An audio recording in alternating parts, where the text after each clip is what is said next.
1, 2, 3, 4, 5, 6, 7, 8, 9, 10. Royal Blue Podcast sound check. Wednesday show live. 1, 2, 3, 4, 5, 6, 7, 8, 9, 10. Royal Blue Podcast sound check. Wednesday show live. 1, 2, 3, 4, 5, 6, 7, 8, 9, 10.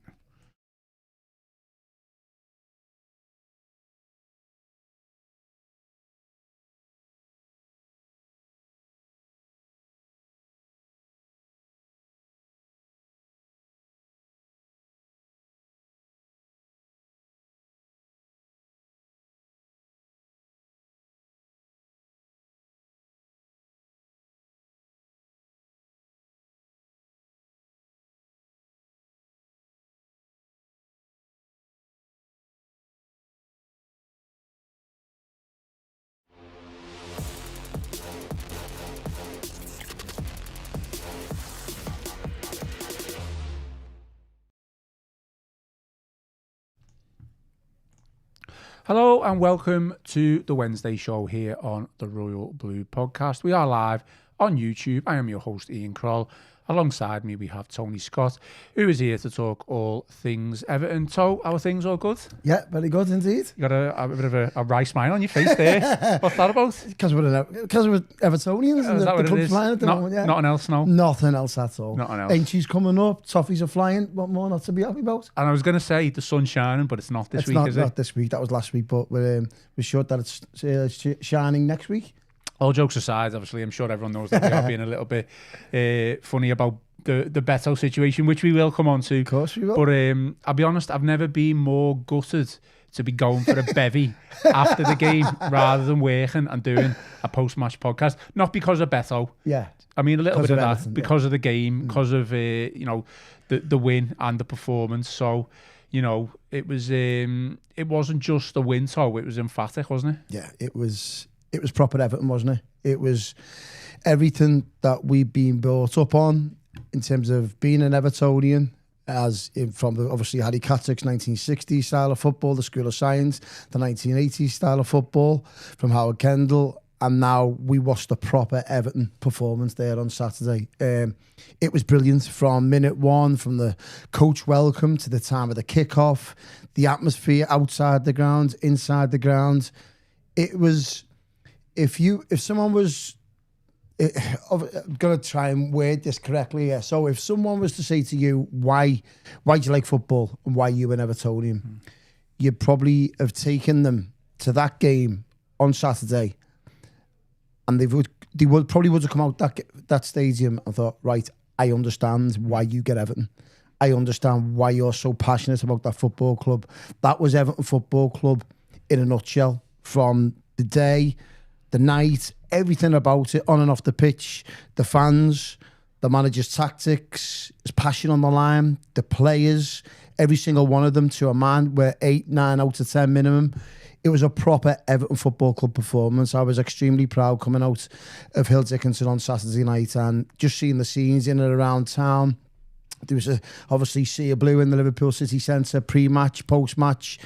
You've seen lots of scenes and videos that are in and around the surrounding areas of Liverpool City Centre. Lots of blues on the karaoke singing that famous Elton John song now, which has become synonymous with us now. So, yeah, just a brilliant, brilliant day. And the stadium was built for days like that. It really, really was. But it was also built, as I touched on my social media, it was built for European nights. And hopefully with a few more performances like that from the fans, from the players, from the manager, we can assure that next season. 100%. We'll take a breath just a little minute. Obviously, Everton haven't got a game for a good couple of weeks, which we will talk about the break and whether that momentum will kill. The lack of momentum will kill Everton's season, or we think the break is good. Today's agenda, there is still plenty to get through. Obviously, we have just discussed Chelsea there, but we will have the final say and the final word on the 3-0 performance. How much did the sanctions earlier in the week on Chelsea play a part in the build-up to the game? The Hill Dickinson atmosphere, as Tony has already just touched on. Betto's performance and what he can do moving forward to improve. FA Cup frustration, obviously lack of games as well. European football will obviously be on the agenda of the next couple of weeks, not just Conference League or Europa League. That has opened up now to Everton. Obviously, realistically, we'll see what happens, but we are only 3 points off Liverpool, who are now in 5th.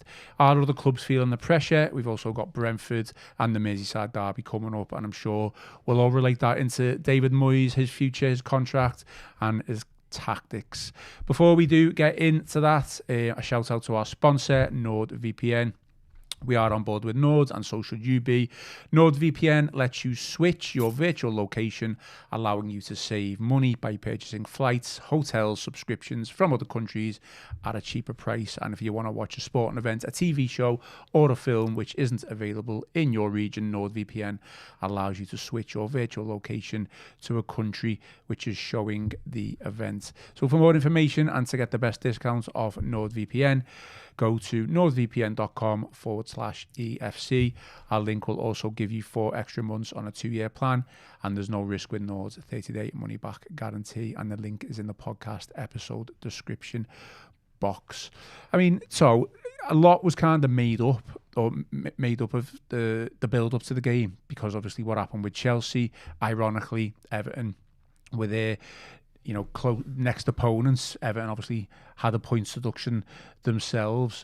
How much did the sanctions and the lack of, I guess, punishment from our point of view, did that play in the build-up to the atmosphere as well? I know we had the coach welcome, but the 1878 did a fantastic job. I'm not saying this is the case, but I do wonder whether Everton's response to Chelsea's lack of punishment was to show Saturday's opponents, as in Chelsea, that we're going to show you what we can be as a club.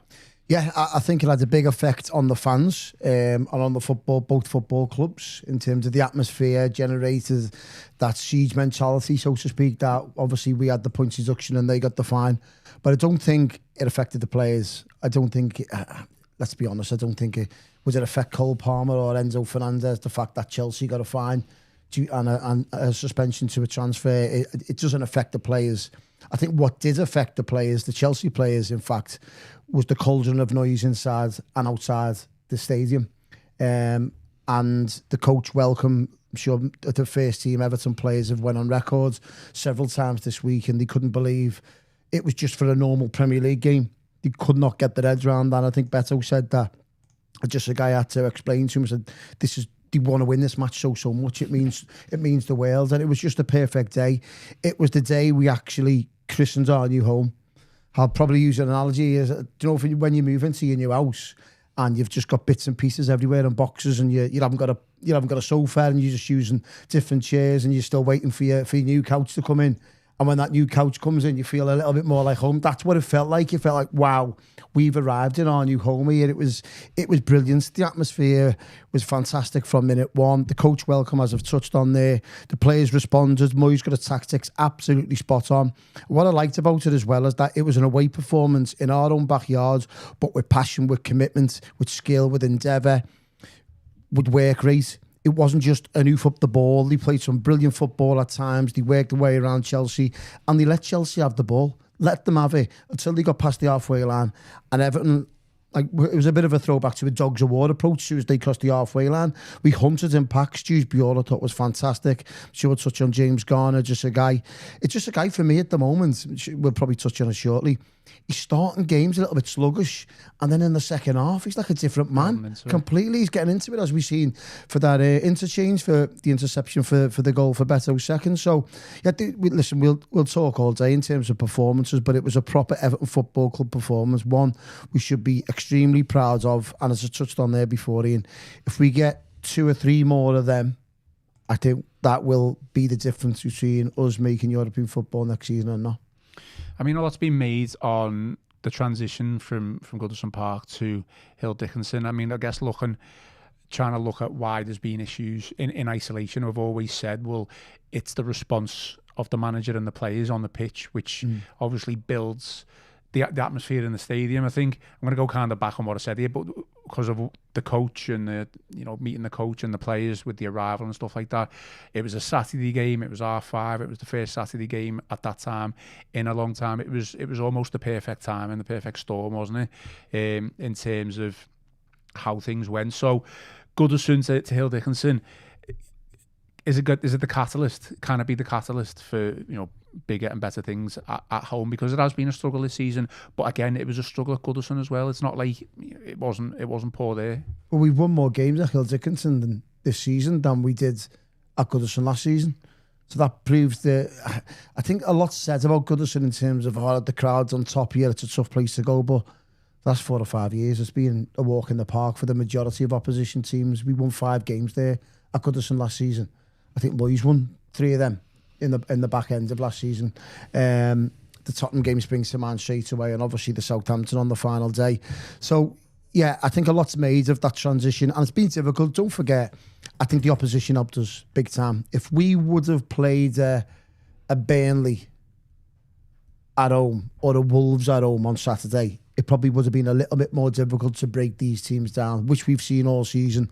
Teams that aren't playing with the back four on the halfway line, teams that want to sit in and let the onus be on Everton to try and break them down, because at the moment we've not got that many creative players, especially with Jack Grealish being injured.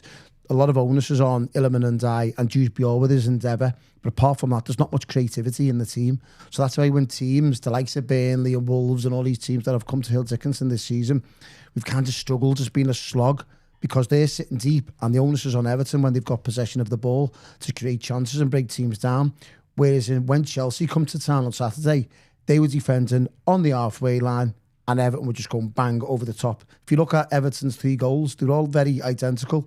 A long ball up to Betto. Betto flicks it on. Illiman and I through top corner. Same for James Garner. Passed right the way through. They were defending on the halfway line. And the same for Betto's first and second. And obviously, they're very, very similar with Chelsea defending out the pitch. So the opposition ideally suited Everton because it was a away performance at home. Betto could get him behind. That's why Betto plays out of his skin, because that's the thing he has about him. He can get him behind when he's got them runs.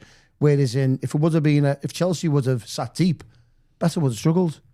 So it kind of everything played out perfectly the way Everton got them 3 points on Saturday. Yeah, and I think, look, I agree with you, because in a weird way, I still think we were pressing well, or we were pressing smartly, without a doubt. But it's not like we sat back, like say we were there pressing away. You could see Betto, you could see Kane and Dewsbury, but we knew what Chelsea were going to do. We knew they wouldn't come.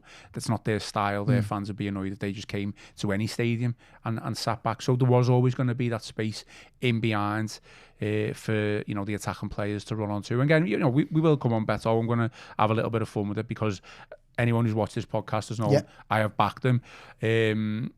So we will come on to that. Come on to a couple of other individuals first off. I just want to speak about James Garner, because obviously, he got the England call up before the game, and sometimes I think when you get that England news, or you get that call up for your international team, the next game you might go and have a bad game. But he kind of just proved that it was the right decision for the England manager Tuchel to pick him. And obviously, the pass into Betto, we've seen that once or twice from James Garner. Probably need to see it a little bit more. Maybe he can't do that all the time, because he is playing that little bit deeper. Looked at the Chelsea defence, opened up for it, and it was an inch perfect pass. Betto scored it. But yeah, James Garner, he's proven, like I said, I can't get my head round. I've said this in the past, whether he's proven people wrong or proven people right. We've all said there's a player in there, he just needs to do more, and we're not just seeing over the past couple of weeks, we've seen even more of it now. I think that's kudos to the manager. We never seen this under the previous manager, Sean Dyche, did he? When he had him hamstrung, you didn't very rarely seen James Garner advance into the opposition half under Sean Dyche. It was much of a workman-like approach, get your tackles in, whip balls in. We didn't see the creative side of James Garner under Sean Dyche. He was quite hamstrung under the previous manager, where you've seen now David Moyes has acknowledged his qualities and seen what he's got in his locker. And he's gone, let's see you on the ball more often. I actually didn't... James Garner obviously has been 8 out of 10, 9 out of 10 all season. Very, very consistent for Everton. Arguably one of the best players this season in an Everton shirt. I actually didn't think it was one of his better performances, to be honest. And I've got a question mark. I'm not sure what the listeners think about this, that I'm not comfortable. It's mind-boggling, considering obviously we won on Saturday, but the Garner guy combination in midfield, I don't think we see the best of James Garner with the two of them in midfield. the performances we've seen, the best performances we've seen from James Garner this season were all in November, December, January, when just a guy was in AFCON. I think we've seen where he's took the game himself and he's been a lot more creative. Nottingham Forest springs to mind, but he's an advantage.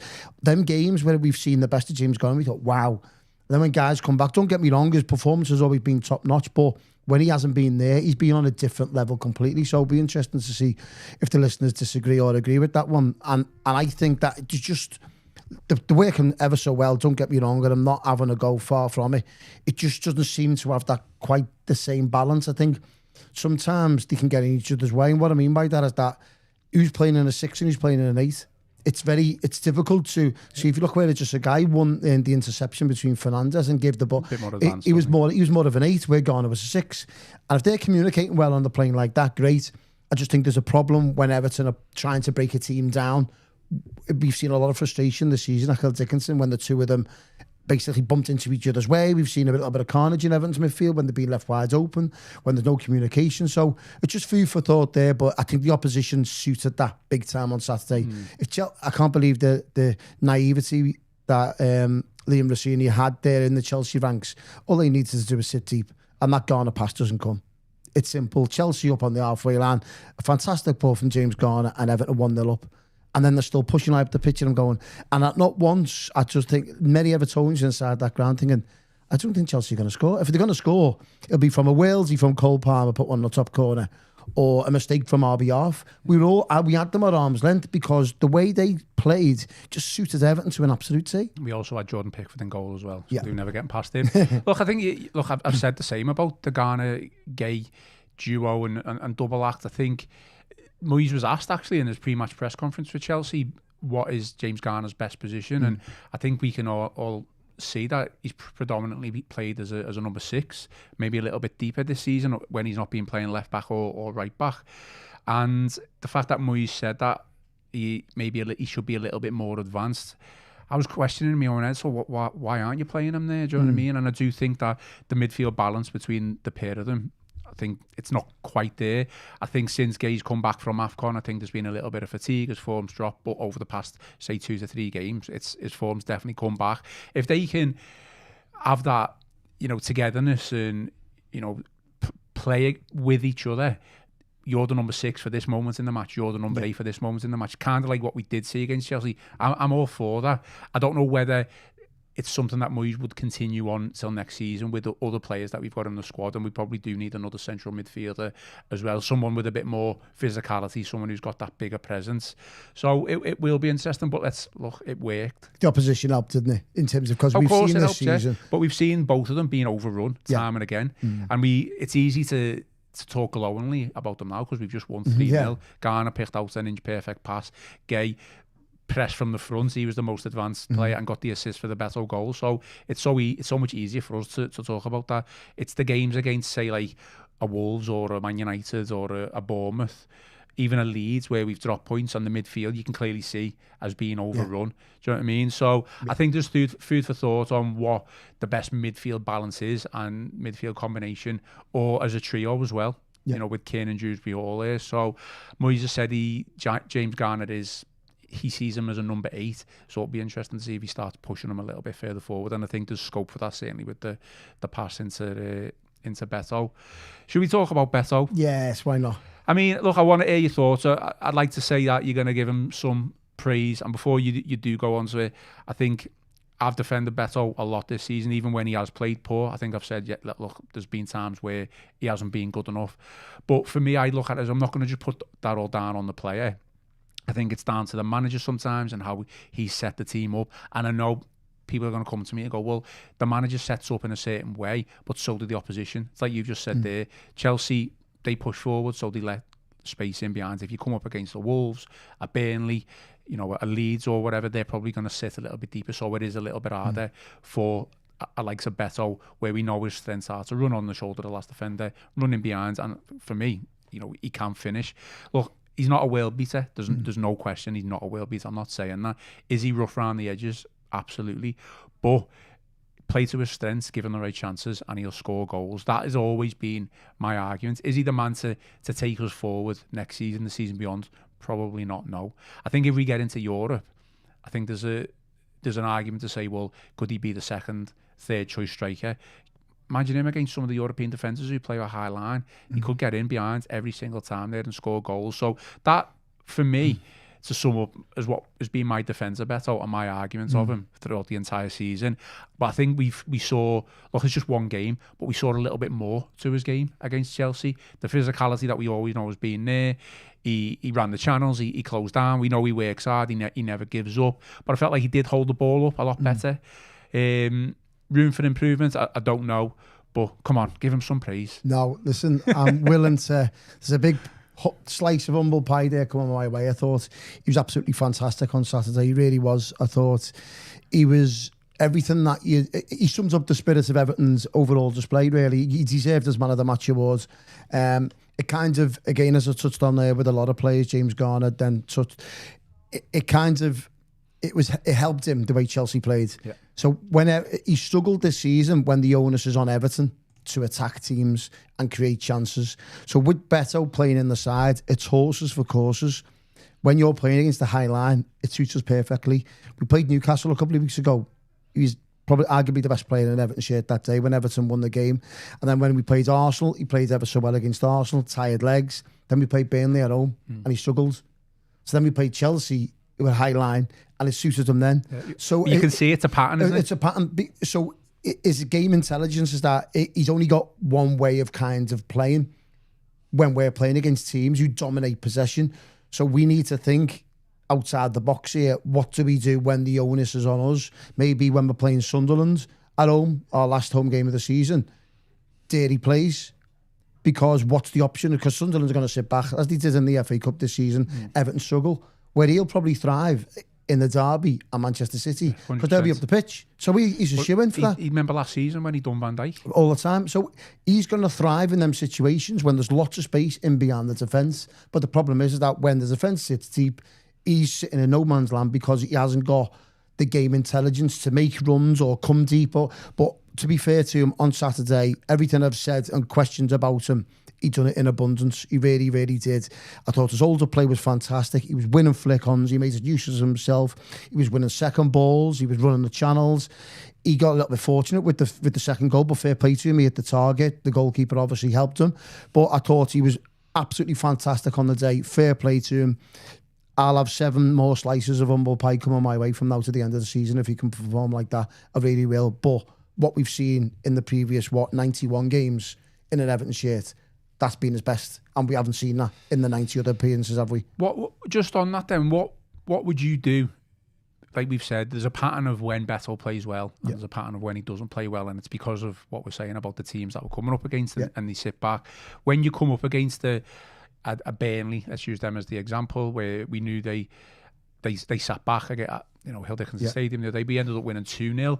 Obviously, they're not going to leave space in behind. Would you stick with the Betto? What other options have we got where we got that physical presence where we know if you get maybe crosses into the box or long balls in or in and around the 6-yard box, that striker or that player is going to take that chance? I mean, Tierno Barry hasn't been that other option, that difference option that Betto has shown, and Barry's a different story, and we can speak about him briefly if you want, but we've also talked about playing maybe in Dye up there, someone who can hold the ball up in those areas when you are playing against the low block as well. Obviously Moyes hasn't kind of gone down that route, but right now there isn't any other options, is there? I think if you look at the games we've got this season, so we've got Brentford, which will suit him.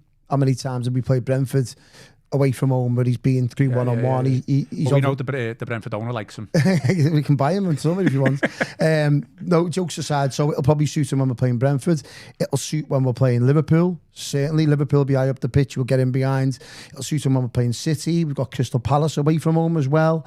We've also got Sunderland at home. That'll be probably the one. So I suspect, looking at Everton's remaining fixtures, with the ones we've got away from home and the 2 big teams coming to Hill Dickinson, 6 of the 7 fixtures will probably suit him. So I wouldn't be surprised if you see Betto collecting 4 or 5 man of the matches and getting a couple of goals, because the opposition is absolutely going to be perfectly suited to his style of play. The Sunderland game might be a different kettle of fish when that's our last home game and we may need points. And that's where probably David Moyes will be thinking what we've seen so far this season when teams have sat deep back, Hill Dickinson, where we've struggled to create chances. As you've said, what's the plan?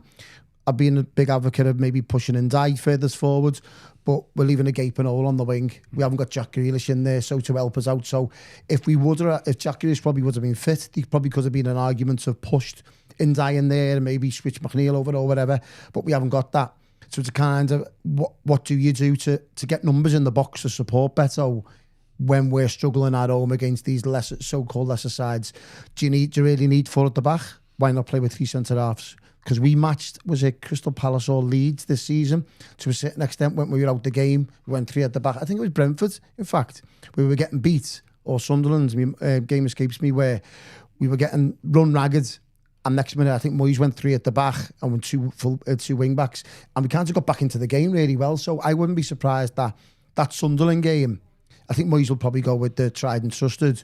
But if it's not working, which we probably expect it hasn't been this season against this low block, so to speak, that maybe go with 3 at the back and get numbers in and around Betto to help him, because he hasn't got the intelligence to make intelligent runs to get in front of his man. Or I feel sorry for him in that extent, because obviously when teams are having that low block, he's not the quality striker that you'd want that's going to make something out of absolutely nothing with his back to goal.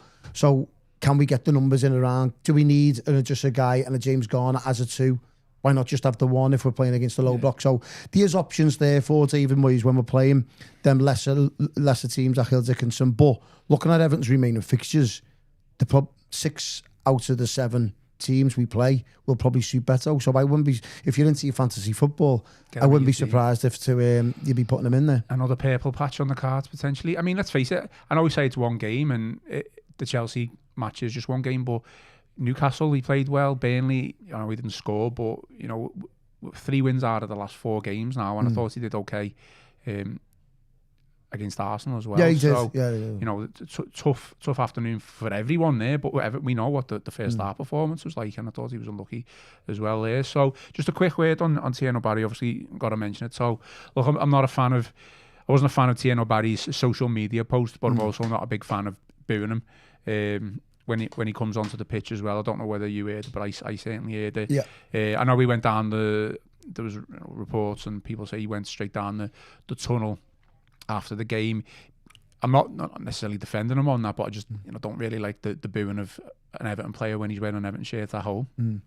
It was the only blemish, wasn't it, on a fantastic when you were day. winning 3-0 as well. Exactly. There was I see.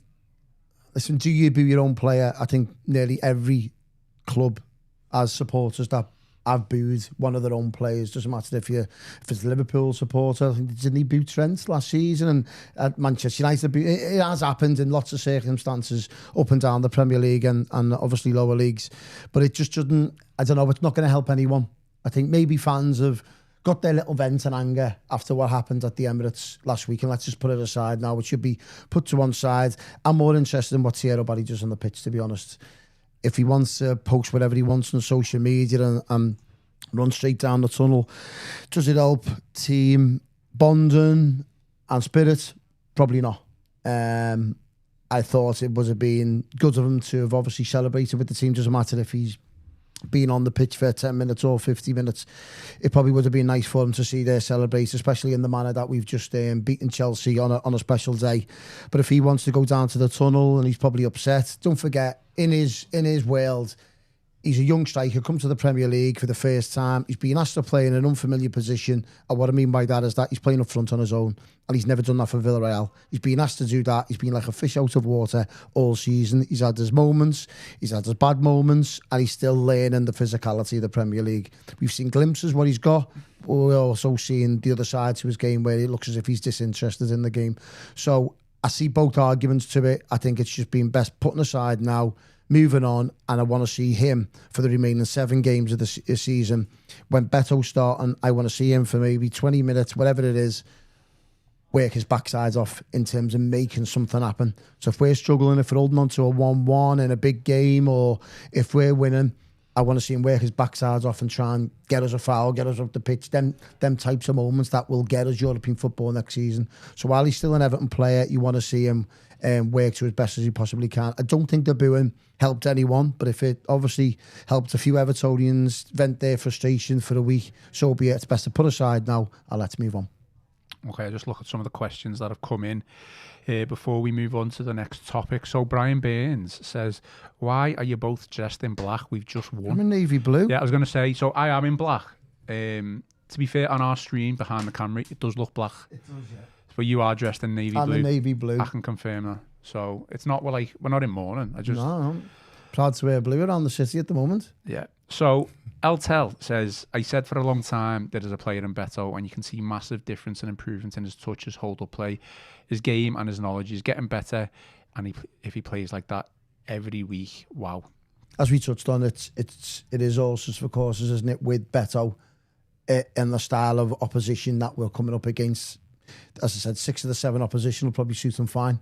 It's against the lesser teams that will play a low block, a Hill Dickinson, where we will struggle and where he struggles, to be honest. So it's good job he doesn't play for any of the top 6, isn't it? Yes. Because you play against the low block every single time. Well, that's when you see the intelligence of a Haaland or an Isak or them top players.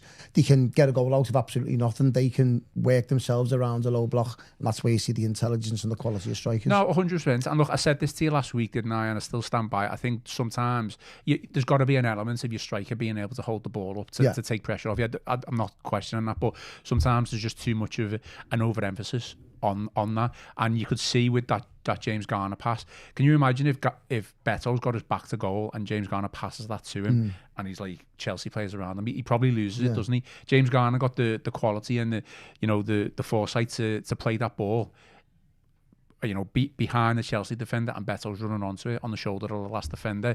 So I think, like you say, you're not going to get that every single time, but we just probably haven't played enough to that strength that Betto has. Look, he's still got to finish it. He scored the first goal was a fantastic touch. He nearly messed the second one up, and I say it was only because Sanchez is so poor that it probably goes in the back of the net. So you are asking Betto to be better there. Look, all the comments on positive. Let's get some balanced ones in. So Eltel was positive there, but Stephen says Betto ain't good enough. Gross ambition, nowhere near the level we want to challenge at the top on a regular basis. And I think I probably half agree with that. Is he going to be our number one striker where we want to be, where we want Everton to get to, winning titles, winning trophies, qualifying for the Champions League? No. Could he be the second or third striker in that group? Because, we always need at least 3 or 4 top quality attacking players, attacking wingers. I think he could. I think he's probably proved that he could. I don't know what the future holds for him. I don't. He's got a year left on his contract, isn't he, after this season? And that's the problem, though, isn't it? You offer him a new one after this, after this period, or do you just let him go on a free, which you don't really want to do. That you could probably get a fee for him. So you can imagine fans going, why are we offering Betto a new contract? And you can question that decision. They're the same fans that were questioning why we offered Michael Keane a contract this last summer. Exactly. So there's a long way to go for him still there. I just think I've never, I like every Everton player, but I don't think I've liked an Everton player as much as I've liked Betto. Do you know what I mean? Just because. Is he not like a kind of Dennis Strakowalski cult hero type of striker? I agree, but I think he's a little bit better than Strakowalski. Yeah, I agree, but if Everton, we'll probably touch on like European competitions and everything else shortly, and in terms of where we're at. But if Everton want to be challenging in them top competitions, he's not your centre forward. He's not your number one centre forward. He's not. He's a good squad player to have. Cause a bit of mayhem up front. Depends on the opposition, as we've just touched on. But he's not what you want week in, week out if you're looking to get Champions League football. But I still think we also need to be realistic of who we can attract in terms of this top quality centre forward. That's on the recruitment team. No, but it's a conversation for us to have because it's a hot topic. Yeah. Again, I'll go back to the profile of player. What do we want to sign in the summer? Are we looking for that physical centre forward who can score headers, who can score in the 6-yard box, who can hold the ball up? Or are we looking for wingers who are going to predominantly score your goals? I don't know what we're going to do and where we're going to go with that. It depends what type of, we're trying to reinvent ourselves as a more possession-based side. We've got footballers in the sides. We've got Jack Grealish, we've got Kieran Dewsbury, gone are the days of an Abdoulaye Doucouré, like just running around after the ball trying to win second balls. We've got proper footballers in the team now. James Garner, straight away. They want to get hold of the ball and look forward. So you'd look to see Everton be more of a possession-based side. With that, if teams are coming to Hill Dickinson next season, they'll be respecting Everton a lot more from what on the back of what we've done this season. So they'll be sitting deep. So Chelsea next season, if Rafinha's still there, will his ego match his coaching method? You know, right, I learnt my lesson here. I'll have my team sit deep. And then Everton have got a big problem. So that's where you need, when you're coming up against a low block, you need a centre forward to hold the ball up and get plays in and around, which he struggles with. But when teams are defending high up the pitch, he thrives on that because he's got gaping holes to run into. So again, I don't want to re-emphasise, obviously, the old cliche, but it is horses for courses. He is worth a place in the squad. But if Everton want to be challenging and break them low block teams down, as we've seen all season at Hill Dickinson, your Leeds, your Brentford, your Sunderland, all these teams this season where Everton have really struggled in, when teams have defenders on the 6-yard box, we need that quality centre forward, and it's certainly not him on the back of 90 appearances. He's had an absolute stormer last week, and fair play to him. But one swallow doesn't make a summer at the end of the day. I think it is down to the manager and his decision making as well. I don't just because you might consider now Betto our number one striker, but if you think, I'm just using this as an example, if you think Tierno Barry is better suited to playing against the Brentford next in the next game, then do that. Go for it. Obviously, he's probably not going to do that because Betto's in form, and why would you drop him from the team? But like I say, there has been occasions where you think, well, should Betto have even played in that game, because you know he's not going to have any impact at all. He's obviously had a bit of a purple patch over the past couple of weeks because Barry's been poor. He's come in against Newcastle, who've played a bit of a high line against us in the away game there, and he's got confidence now off that as well, and it shows. Okay, there's a bit of a break, obviously, which is it's not the worst thing, but it's also not the best thing. I know Moyes was, obviously, he said this a couple of times, frustration of lack of games, and he's obviously kicking himself with regards to being out of the cup. But let's face it, so like Man United are out the cup, Villa are out the cup, Newcastle are out the cup. Now I know Newcastle and Villa have had European games, but Man United, they're in the same boat as us. They've literally got, I think, 2 games in the next, 6 weeks or something stupid like that. Is there an issue or a question mark over the scheduling, do you think, of the Premier League games and stuff like that? The only reason I say that is because obviously it's international this weekend, and then when we go back, it's the FA Cup. Why couldn't they have brought the Premier League game in place of the FA Cup and pushed the FA Cup further back? Do you know what I mean? Just to give the Premier League games who haven't got who've had them 2 weeks off a game. But then there's an argument to that what you started the Premier League and now it's the FA Cup. Why have we done that? I know, but there's been times where we played maybe a Saturday and then there's another midweek game, and I think if you look at the spacing of some of the Premier League games, I think that could well have fitted some in over the next 2 or 3 weeks. It may suit us. I'll tell you what's going to have a bigger impact. Obviously, going back to your question on terms of the fixtures, what's going to have a big impact on whether Everton qualify for Europe is the timing of kickoffs right throughout this, from now to the end of the season. Well, we know Brentford's 3 p.m. 3 p.m. on Grand National Day, and there's games on the Sunday. Liverpool play in the afternoon after the Grand National.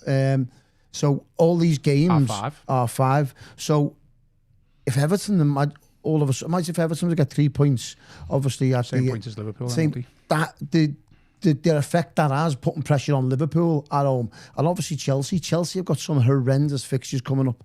Horrendous fixtures. They've got the 2 Manchester clubs coming up in the next 2 games, so they will look at that. They go, "Wow, are we going to get anything out of this?" Obviously, they've also got Tottenham to play, who are fighting for their lives. And some really tough fixtures coming up. Liverpool have still got to play Manchester United as well. There's some tough fixtures coming up. I think if Everton can slowly go under the radar, which they quite quietly are, I'm happy with that. I'm happy with Everton going under the radar. Nobody mentioning them for Champions League, Europa League. It's just about us quietly going on about our business, not making it known about without the cup and all this. Just take each game as it comes, get your win, let everyone play on the Sunday and the Monday nights and all these games, having catch-ups and playing in Europe. Everton can go under the radar and slow. I think the Brentford game is arguably the most important game this season, because that will have a big impact on whether Everton get into Europe or not, psychologically as well. If Everton can go there and get a positive result, a win or a draw, the confidence that Everton, the fans, the players, the manager will take, on not just on the back of the previous results, that you go into a team in and around you, taking points off them in the hunt for European football this season, I think it'll have a big impact. And then you've got the Merseyside derby. We're speaking to a lot of Reds this week. They're not looking forward to that at the moment. The way Everton are playing, the way Liverpool are playing, the way the game's probably going to set up, the way Slot has Liverpool, the way Moyes will have Everton, it kind of may suit Everton in terms of the build-up to that. So there's a lot of key fixtures this season. You've just got to be touch lucky on them kick-off times. What you don't want is all the teams in and around you, as we've seen last week. Brighton won early, Fulham won early, and all of a sudden we were in 10th before the ball was kicked on Saturday night. Yeah. Ideally, it's not what you want, because it's putting an enormous amount of pressure on everyone. If Everton probably would have lost that game on Saturday, you would have sat there in 10th going, oh, it's a killer. Depending on, obviously, results, I know some teams did lose, but we could have dropped down to 13th. Yeah. So that's how important the Chelsea win was. I don't think people gauged how big actually a win was needed, really. Obviously not a must-win game as such, but going down to 13th would have been a bit of a hammer blow, wouldn't it, really? Now we've gone from, well, we're back in 8th now, aren't we? Yeah. But we've gone from the whole season just saying, making sure we're not in a relegation battle, to stability. Oh, we can get Conference League. Oh, we might be able to get Europa League. Oh, hang on. We might even be able to qualify for the Champions League here. I mean, I'm sure there's about, 4 or 5 other clubs in and around saying the exact same thing as well. But it is an absolute mad season, isn't it? It's bonkers. And it's fair play to Moyes and the players. And if you look at this team on paper, Ian, it's more or less identical from the one that Dyche left 14 months ago. Yeah. That Everton had 1 point above the relegation zone. Juice Bjorn in for Decore. That is basically it. That is it in a nutshell. This team that we've been watching at the moment. We still have got our best defender in the team. And we've got our most creative player sat in with his foot in a cast. This team is a mirror image exactly of the one that Dyche left 1 point above the relegation zone 14 months ago, where we were up all night worrying about all the relegation teams' fixtures, who've they got, when have they got, and we were worrying about ourselves. We didn't get a minute's sleep worrying about fixtures that were coming up. And yet here we are 14 months on in one of the best stadiums on the planet, having a conversation about which European competition we'd like to go in. Now, I had a conversation, funny, with me 9-year-old son last week, and I said, oh, he's desperate to watch Everton in Europe. He wants to get on the plane and watch Everton and do all that.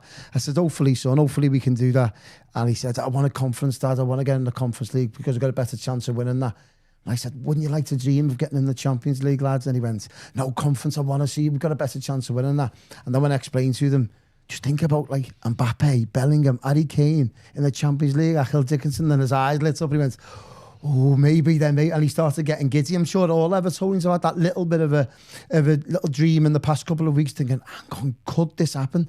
There's 7 games to go and we're 3 points off a Champions League spot. It's absolutely incredible what Moyes and the players have done this season. So that's been absolutely remarkable. What do you think's going through the hierarchy? And when I mean the hierarchy, I mean obviously the Freakins. I mean panic. That's it. Well, panic at the moment. The CEO Angus Kinnear, the recruitment team.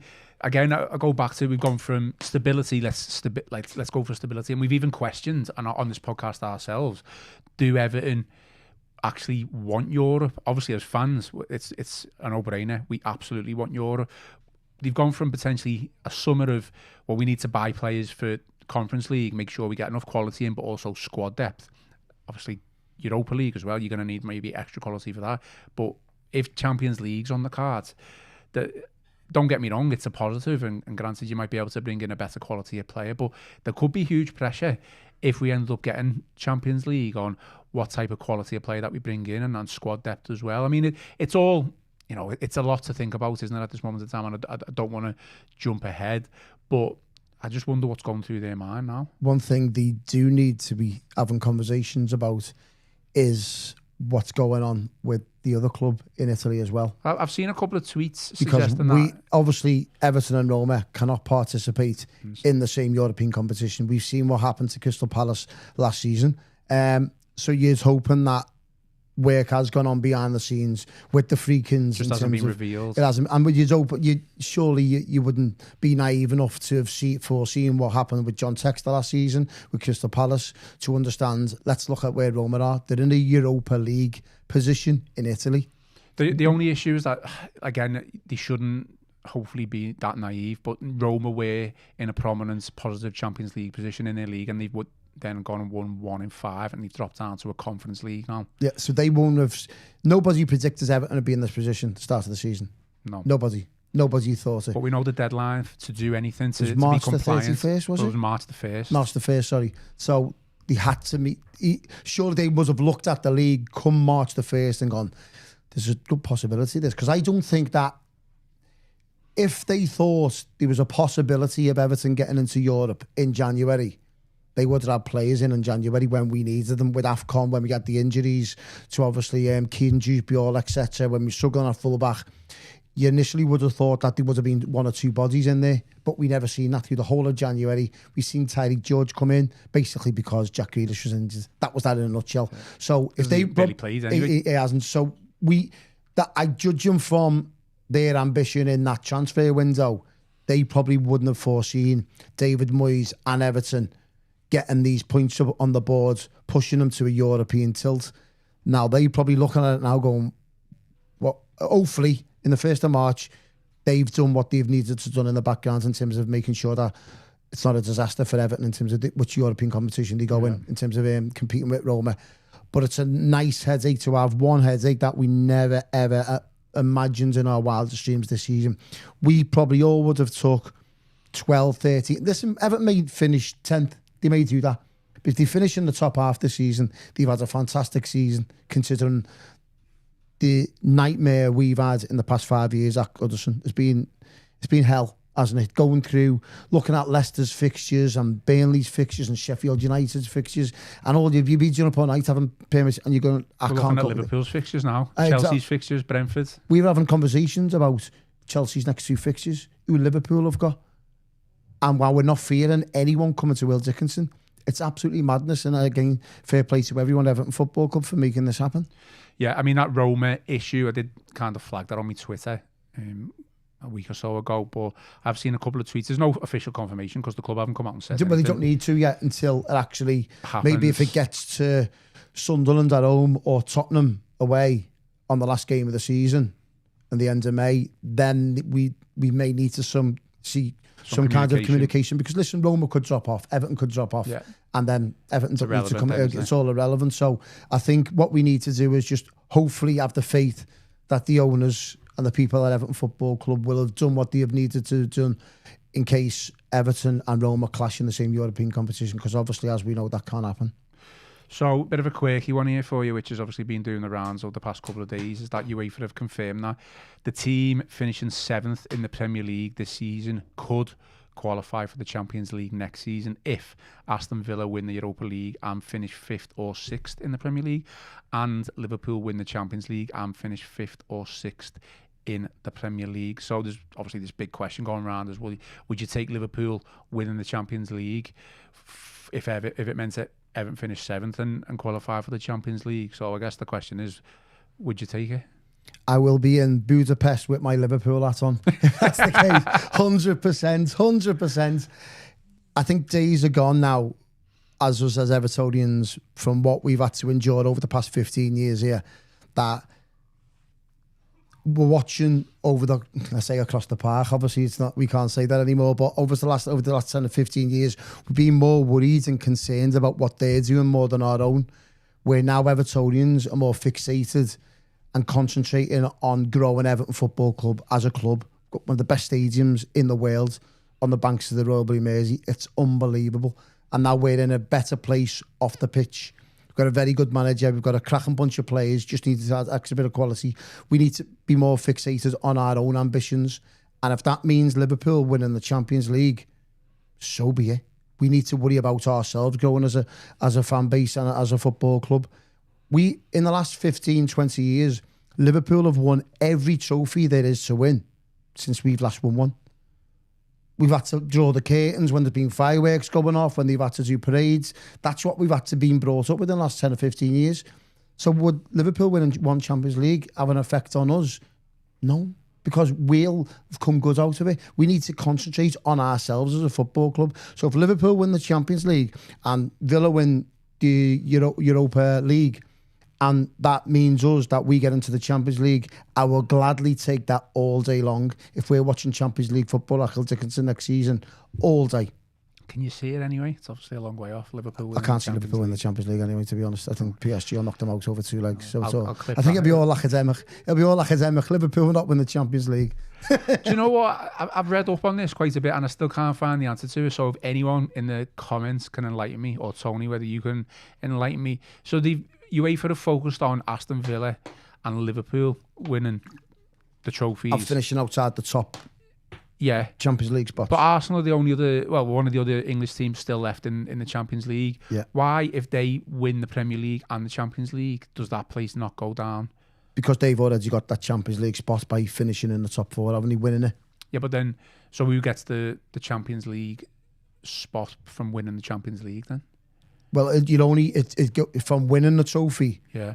So obviously it won't, because that's what I'm saying. So if Liverpool win it and they're outside the top 4, they'll get that spot. So it doesn't go anywhere. They automatically just get that 4 from being in there. That's how it kind of works. Still a little bit confused about it, to be honest. I was just wondering why it's not just it's not Arsenal and it is just a focus It's on an Liverpool. interesting one. We've got 7 games left. Yeah. How many games will Everton need to win to get into Europe next season? I don't know what the question. I'd have to. So we've got Brentford. While I just, Brentford. Look at the table. So we've got Brentford coming up next. Yeah. Then Liverpool. And then we've got Palace. Palace. Palace away. Have we? Yeah, I'm sure we've got Palace away. Yeah. Let me find the table from last year. So 24-25 season. Nice conversation to have this, isn't it? Well, I mean, there was 9 teams in Europe last season, wasn't it? Yeah, because he went to conference. Palace won the FA Cup, didn't he? Okay, so finishing 7th, Nottingham Forest finished 7th last season and got 65 points. Yeah, I don't think it'll take that now. You don't think it'll be a lot on? less? Yeah, it'll be a lot less. It'll be less. Yeah, I think if Everton can win 3 of their 7 and maybe a draw, I think that may be good enough. I think it'll be probably good enough in terms of trying to get European football. Doesn't matter what kind of, and don't forget, it depends on who you're beating as well, because if you're beating Liverpool, then you're taking 3, effectively it's the 6 points. So you're taking 3 off them and we've climbed above them. Chelsea turned into a 6-pointer during the game, didn't it? Yeah. No one was thinking, well, we need to beat Chelsea to try and overtake them. Yeah. But then after the game, you were like, oh, we're only 2 points behind Chelsea now. So we've got City, Palace, Brentford, Liverpool, Tottenham, Sunderland. There's the games left, obviously, after Brentford. I think if we win 3 of them and get a draw, I think that may be good enough. And do you know what, Ian? Looking at it now, I think we deserve it. For what? For 8th or 7th? I think it'll get us into Europe, whichever. Because of whether it be Europa League or Conference or... We'd probably... I think if Everton were to get in the Champions League, they're going to have to win 5 of the 7. They're going to have to win a lot. They're going to have to win 5 of the 7. Because we're not getting 4th, are we? So obviously 5th is still a realistic possibility. So you are looking at probably winning if Everton win 5 out of 7, they'll probably get in the Champions League. If they win 4 out of 7, because you play Liverpool, you play Brentford. You basically you're taking points off the opposition at the same extent, aren't you? So I think if they get 5 wins out of the 7, they'll probably get Champions League football. I think if they get 4 wins out of the 7, they'll probably get Europa League football. I think if they get 3 wins, it'll probably be Conference. And don't forget, David Moyes has won the Conference before. We'd be favourites to win it straight away. You could actually put your second string out right up until the quarterfinals, last 16 anyway, because you're playing part-time teams. Crystal Palace have done right through that next minute. All of a sudden they're playing their first team game. So I know it's just a nice conversation to have, really, isn't it? I was looking at a graphic. Obviously, I know no league's been complete, but teams in the positions that they are now and who would qualify for the Europa League. Juventus, Leverkusen, they at the moment they would be in the Europa League. Yeah. So that would be a tough tournament to win. Of course, yeah. It's a better tournament than a Conference League, obviously, no question about that. But like you just said there, and we've said, you know, throughout the entire season, we would, if Everton want to win a trophy, the Conference League is probably the best option. The best option, isn't it? 100%. Just going back to the break a little bit, and we'll finish off with it, is that I am a little bit gutted that we've got this break, and look, the scheduling, it is what it is, but because other clubs are kind of under this pressure, you've got Chelsea, Liam Rossini under pressure, you've got Slot, Liverpool under pressure, even Brentford, they've drew the last 3, they're not on a fantastic run themselves. I just hope this break doesn't stop the momentum, because I do feel if we were to play like a Brentford, say this Saturday, and then a Liverpool next week, you would be right. We're going to be right up for it anyway, but you'd feel like we had that momentum with us. But now I just feel it does kill it a little bit.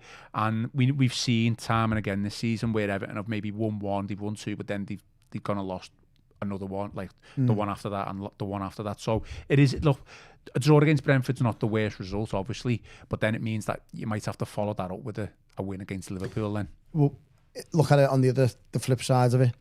We're playing Liverpool next at Hill Dickinson, aren't we, in 4 weeks' time? In these next 3 weeks, Tarkowski's going to get a rest. Jared Brantwaite is going to get a much valuable rehab. And then you've got Kieran Dewsbury is going to get a rest. You're going to have key players in that Everton team. We've played a lot of minutes in the past couple of weeks. You've had Tarkowski obviously carrying a knock, Brantwaite, who we touched on.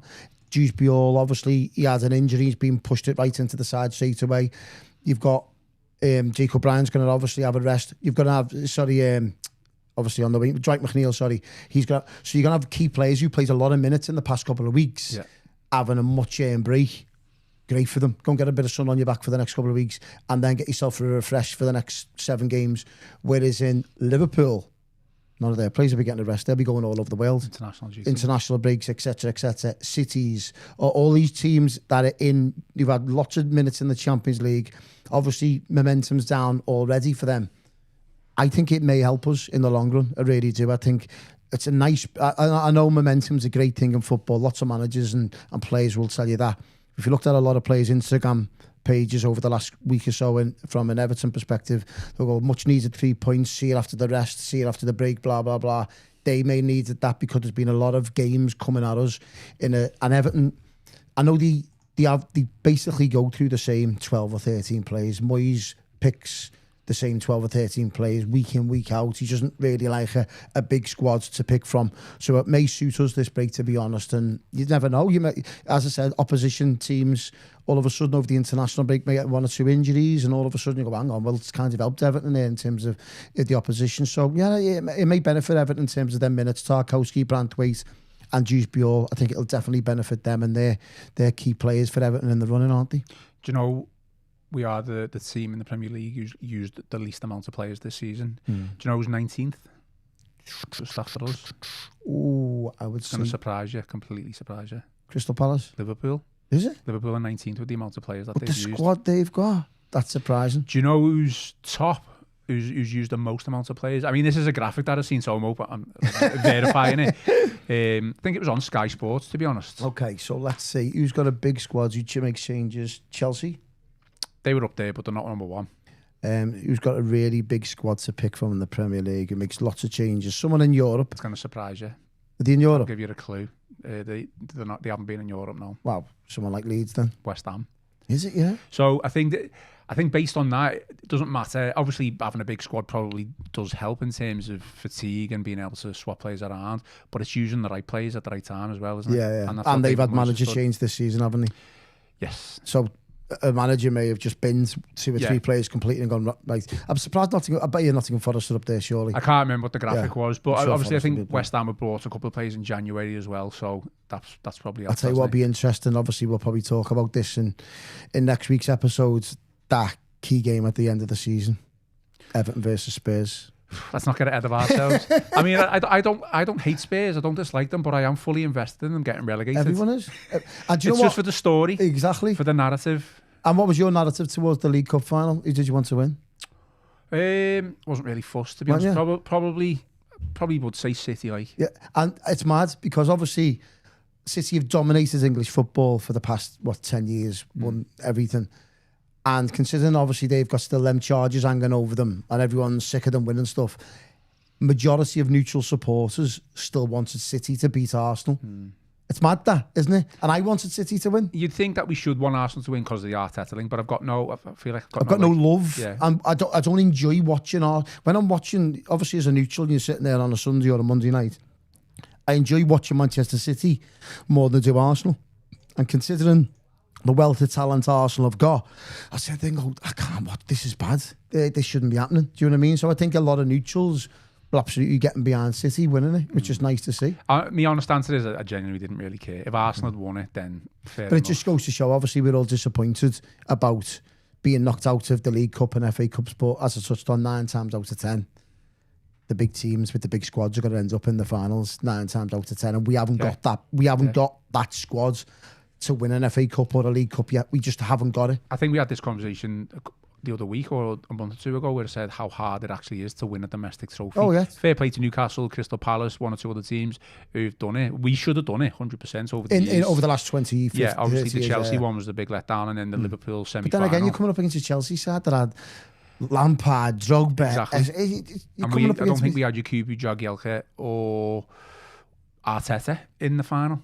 I'm sure those 3 players were out of the final. And even Crystal Palace, when they won it last year, I think they were very fortunate with I think it was a penalty that should have went their way or something against Manchester City, but they had Margay playing for them, they had Eze, they had Elise, they've had a team, a collective group of players who are actually really good. It's already been dismantled. Exactly, and just shows you how quickly it can become. And to be fair to Newcastle, they got the recruitment spot on that year when they won the League Cup with Isak. And their best players already gone. And they've gone, and then they've spent, I think I seen Eddie Howe having a moan about PSR this week.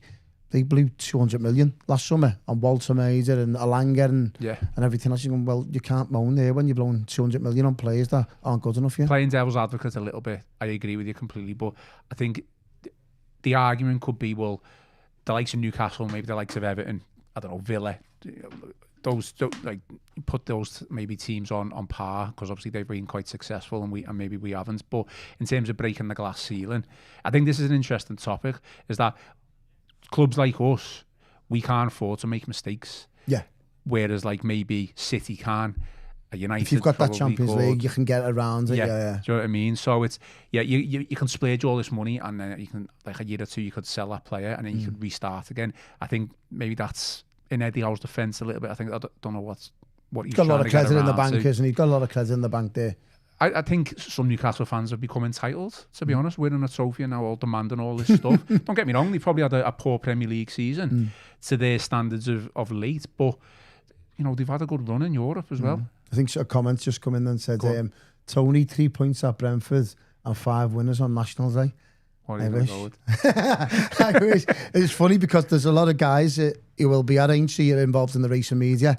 A lot of them are Evertonians in this, and we'll find somewhere to try and why can't you have listen both? Or watch. Well, we're doing both. Trust me, when the as the racing's going on, we'll have one eye on what's going on at Brentford. Absolutely.